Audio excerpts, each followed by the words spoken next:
Halo sahabat Cipta Kerja, kita berjumpa lagi di podcast Cipta Kerja.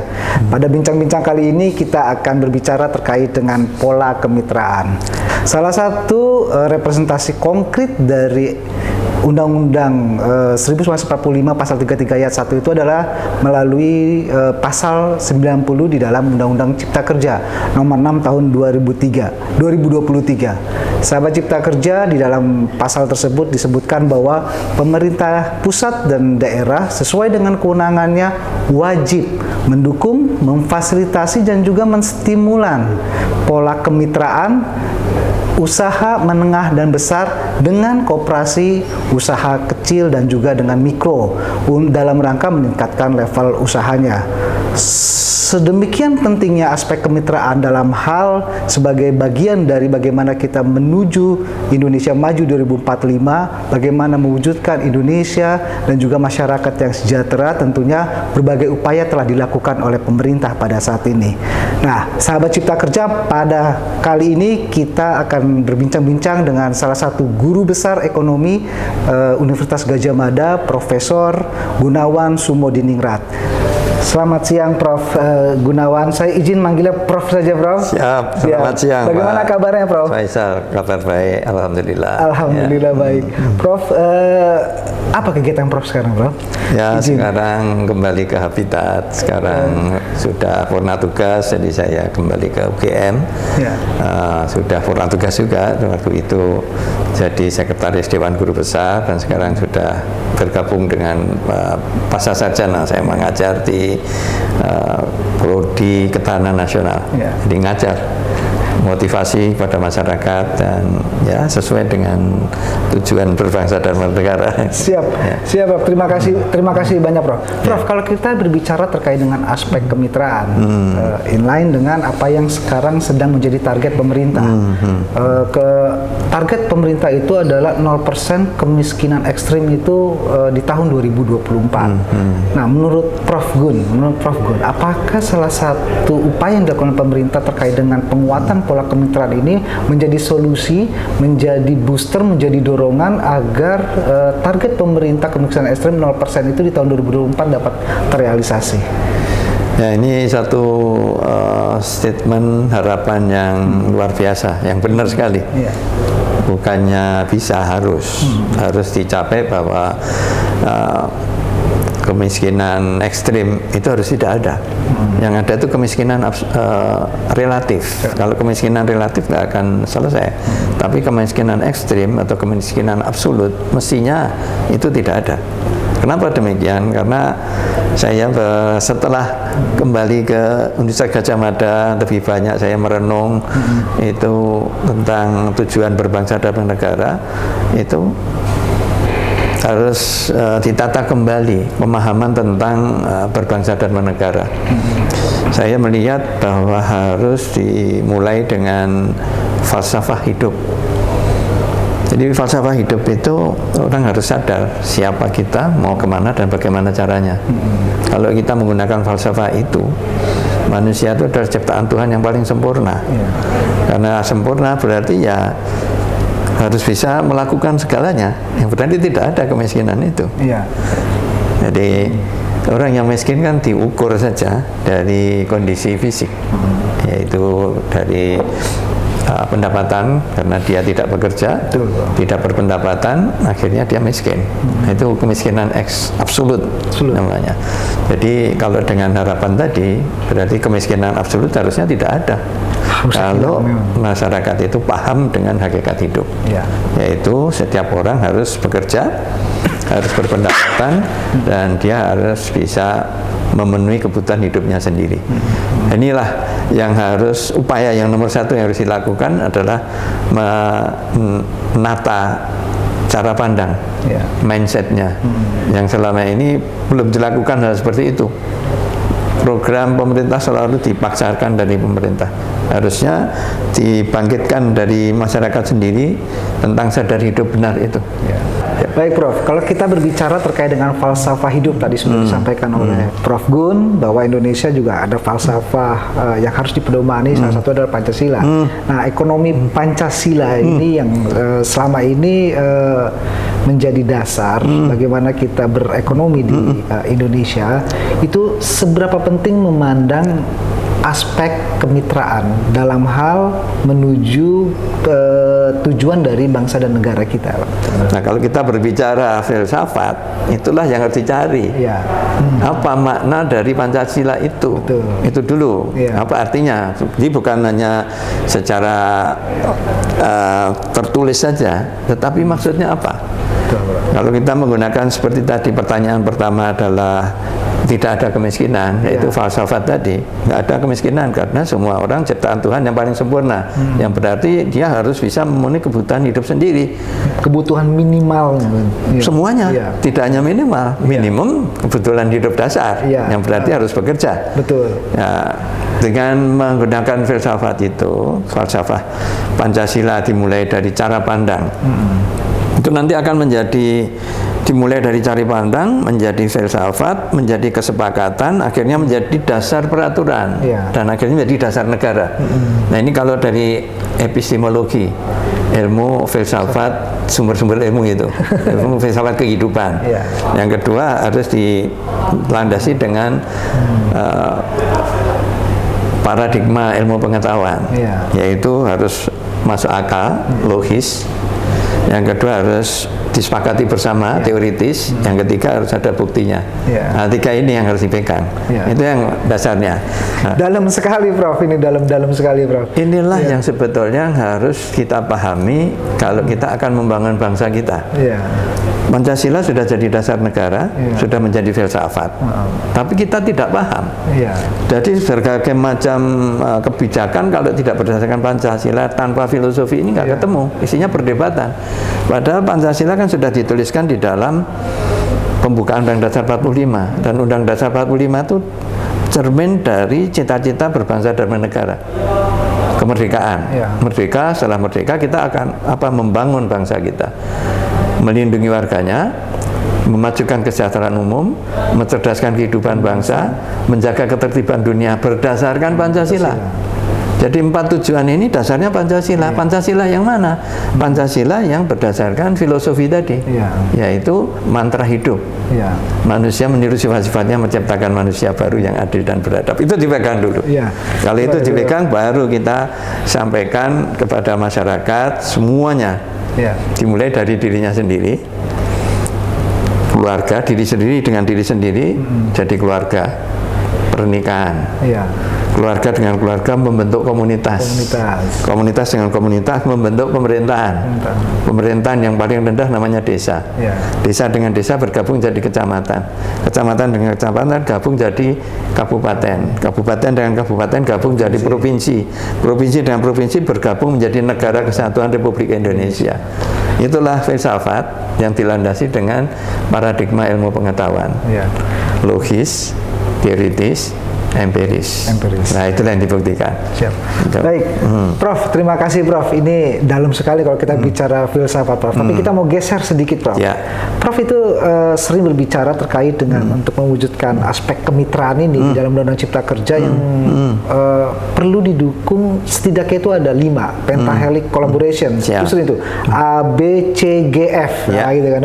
Ada akademisi, bisnis, community, government dan facilitator. Nah, mungkin bisa dijelaskan Prof kira-kira bentuk konkret ABCGF sehingga nanti aspek kemitraan itu dapat berjalan dengan smooth di lapangan seperti apa Prof? Ini Pancasila. Oh, 5 lagi ya. Jadi Pancasila itu kalau kita mempelajari pidatonya Bung Karno, dan kita mempelajari buku-buku filsafat yang terkait dengan Pancasila, lahirnya Pancasila, itu dimulai dari situ. Jadi dia mempunyai multidimensi, multi interpretation, yang tujuannya cuma satu.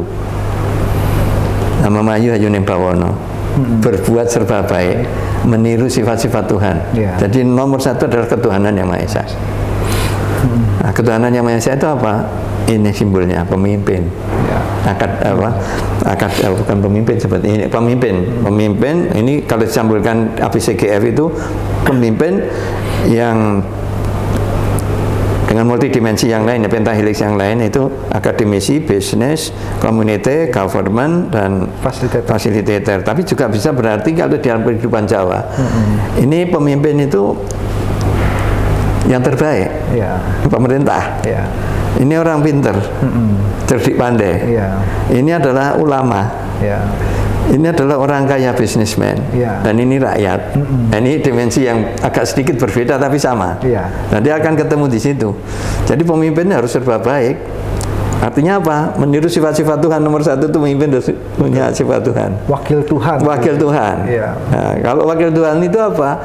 Dia juga harus mempunyai sifat seperti orang pintar, cerdik pandai, tapi dia juga menjadi ulama yang paling dekat dengan Yang Maha Kuasa kan. Betul. Ulama itu yang orang yang spiritualis yang dekat dengan Yang Maha Kuasa, itu sudah selesai dengan dirinya.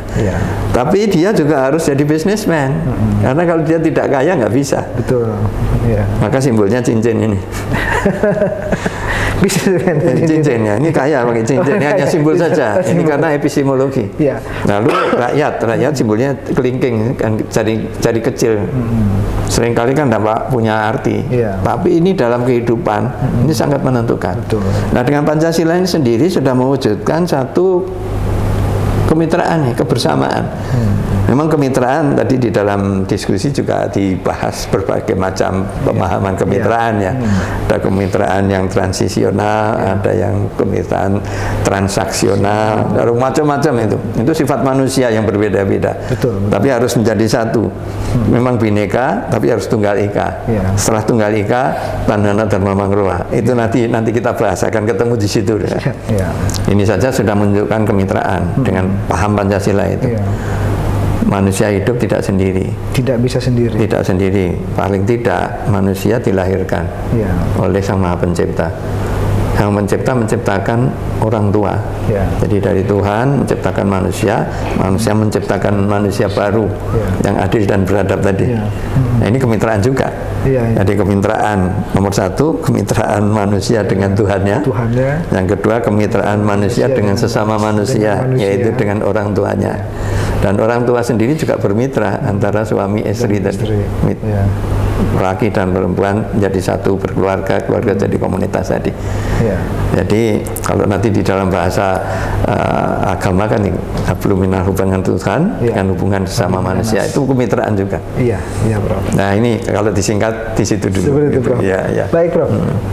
Terakhir, Prof. Nah, ini kami mohon masukan dari Prof. Kira-kira apa yang harus dilakukan oleh pemerintah, khususnya bagaimana mengoptimalkan ataupun menguatkan pola-pola kemitraan ini? Monggo, Prof. Nanti kalau bisa diskusinya disingkat, dipilih yang terbaik. Yang nomor satu itu adalah perubahan pola pikir, mindset. Sadar bahwa manusia itu paling sempurna. Pembangunan itu adalah dari rakyat, oleh rakyat untuk rakyat. Jadi yang bangun itu rakyatnya. Rakyat bersama-sama membentuk pemerintahan. Jadi pemerintah itu bentukan rakyat. Supaya apa? Supaya cita-citanya tercapai. Karena masyarakat tidak bisa menyelesaikan sendiri. Kalau di dalam ekonomi namanya mekanisme pasar. Betul. Nah, mekanisme pasar itu gagal. Maka membentuklah pemerintahan untuk bisa menjaga keseimbangan tadi.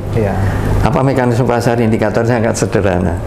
Tanam yang dimakan, makan yang ditanam. Produksi, konsumsi, distribusi, supply, demand, market dalam keseimbangan. Jadi pemerintah harus memahami Pancasila dengan benar-benar dari segi filsafat dulu. Menyadarkan masyarakat bisa menghidupi diri sendiri. Dan pemerintah itu hanya melakukan hal-hal yang tidak bisa dilakukan oleh masyarakat. Kalau ceritanya 1 semester panjang soalnya, tapi kalau saya singkat di sini.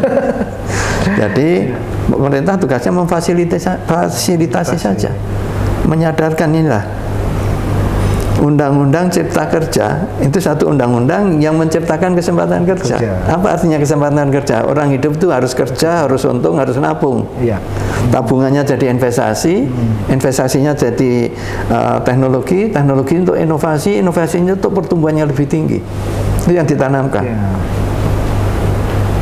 Jadi nomor satu, mindset manusia, pembangunan itu dari rakyat, oleh rakyat, untuk rakyat. Iya. Pemerintah hanya memfasilitasi. Maka kalau bisa mau memfasilitasi, pemerintah harus tahu filsafat Pancasila tadi. Iya. Dan di dalam Pancasila itu adalah kemitraan. Karena ini nggak bisa sendiri. Ibu jari nggak bisa sendiri, pasti ada bersama-sama. Iya, betul. Yang tadi pentahelix, musyawarah dan mufakat intinya. Nah, kalau secara harfiah maka apa yang harus dilakukan? Mindset ditata, ditanamkan pemahaman bahwa pembangunan dari rakyat oleh rakyat untuk rakyat, artinya masyarakat harus bekerja, harus punya pendapatan, harus punya tabungan, harus punya investasi untuk kesejahteraannya dia sendiri. Pemerintah hanya fasilitasi. Caranya harus ada pendampingan, sosialisasi, pelatihan, kemudian perlindungan, pemberdayaan. Ya. Jadi semua yang diatur itu harus ada yang mempersatukan. Jari ini kalau tidak dipersatukan telapak tangan nggak jadi. Mencar-mencar. Nah, sendiri-sendiri apa persatunya ini? Telapak tangan pemerintah inilah dasarnya. Jadi pemerintah harus mempunyai sifat 5 ini. Masyarakat dan pemerintah sifatnya sama. Karena masyarakat yang melakukan, pemerintah wakil rakyat. Pemerintah yang mengatur. Yang mengatur. Di sini jadi pemerintah dengan masyarakat harus satu. Selalu dekat di situ. Pemerintah sebagai yang maha kuasa, masyarakat manusianya, jadi nyambung di situ. Jadi harus mempertemukan di situ. Itulah syarat-syaratnya. Maaf ini jadi sangat filosofis ya. Tapi ada faktanya. Nah, kalau ini kita wujudkan menjadi 3 tataran. Tataran sosial budaya, tadi filosofi. Yang kedua tataran ekonomi. Yang ketiga tataran politik tata negara. Nah, sosial budaya sudah paham betul bahwa dia harus bisa memenuhi kebutuhan sendiri.